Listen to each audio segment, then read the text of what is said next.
निरंजन पटेल।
महामाई हो रिमझिम फुहार लागी चली पुरवाई हो।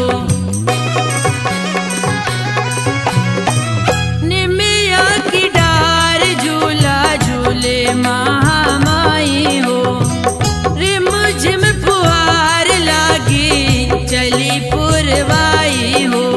रखवाली करते बजरंगी रखवाली करते बजरंगी गदा घुमा के हो जोगनिया मैया की जोगनिया मैया की द्वारे मैया के जयकार करे। जोगनिया मैया की द्वारे मैया के जयकार करे।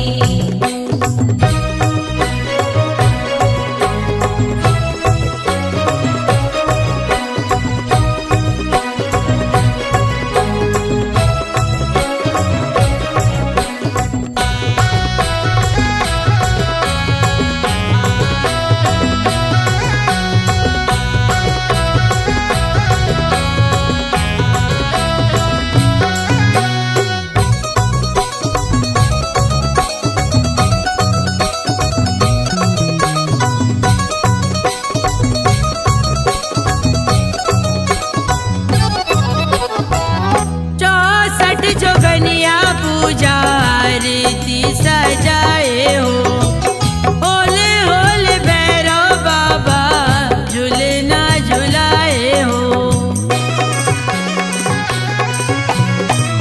64 जोगनिया पूजा आरती सजाए हो होले होले भैरव बाबा झूलना झुलाए हो। दरस निरंजन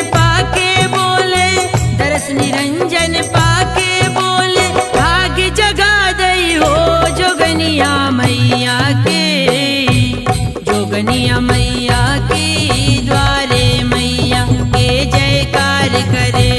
जोगनिया मैया की द्वारे